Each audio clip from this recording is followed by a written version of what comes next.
গবেষণা করলে আপনি অবাক হয়ে যাবেন। কোরআন আল কারীমের 16 নম্বর সূরা হচ্ছে সূরাতুন নাহাল। মৌমাছিকে আল্লাহ 16 জোড়া ক্রোমোজোম দিয়ে তৈরি করেছে।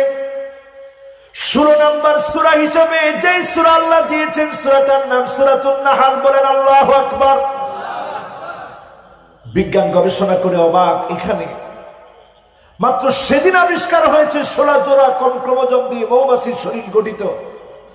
আর এর বহু পূর্বে যিনি কোরআন কারীমের 16 নম্বর সূরা সূরাতুন নাহাল নাজিল করে দিয়েছেন তিনি কে? আল্লাহ। এরপরে এই কোরআনের দিকে তাকায় দেখেন, এই কোরআন সমুদ্র সম্পর্কে তথ্য দিয়েছে। এই কোরআনের দিকে তাকায় দেখেন, এই কোরআন পিঁপড়া সম্পর্কে তথ্য দিয়েছে। ওয়াকালাতিন নামলাতু ইয়া আইয়ুহান নামলু উদখুলু মাসাকিনাকুম লা ইয়াহতিমান্নাকুম সুলাইমান ওয়া জুনুদুহু ওয়া হুম লা ইয়াশউরুন।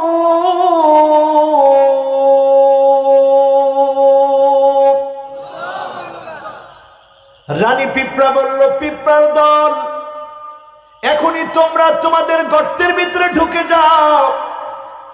একটু পরে সুলাইমান আলাইহিস সালাম আসবে, ঘোড়াগুলোর নিচে পিষ্ট হয়ে যাবে। বিজ্ঞান চিন্তা করলো, দেখি ভুল ধরা যায় কিনা। পিঁপড়ার তো কান্নায় কেমন করে শুনলো। গবেষণা করতে গিয়ে অবাক হয়ে গেছে, পিঁপড়ার কান নাই ঠিক। আল্লাহ রাব্বুল আলামিন পিঁপড়াকে শোনার জন্য তার পায়ের ভিতরে সেন্সিং ভাইব্রেশন দিয়ে রেখেছে। যখনই কোনো আওয়াজ হয়, সেন্সিং ভাইব্রেশন দিয়ে পিঁপড়ার কাছে আওয়াজটা পৌঁছায় যায়। বলেন আল্লাহু আকবার। জাপানের বিজ্ঞানীরা গবেষণা করেছে ভূমিকম্প কখনো হবে বোঝার জন্য পিঁপড়ার বাসা বানিয়েছে, পিঁপড়ার ডিবি তৈরি করেছে। তারা এটার উপরে যখন পর্যবেক্ষণ করেছে, নজর করে দেখে হঠাৎ করে যখন অনেকগুলো পিঁপড়া বাসা ছেড়ে চলে যাচ্ছে, আর বুঝতে বাকি নাই, পর্যবেক্ষণ করে তারা বুঝে ফেলেছে পিঁপড়ার চলে যাওয়ার সময় হয়েছে, তার মানে ভূমিকম্প হবে। ভূমিকম্পের আগে কান সারা পিঁপড়া শুনতে পেয়েছে, যিনি শুনিয়ে দিয়েছেন তিনি কে? তার মানে বিজ্ঞান ভুল ধরতে পারে নাই।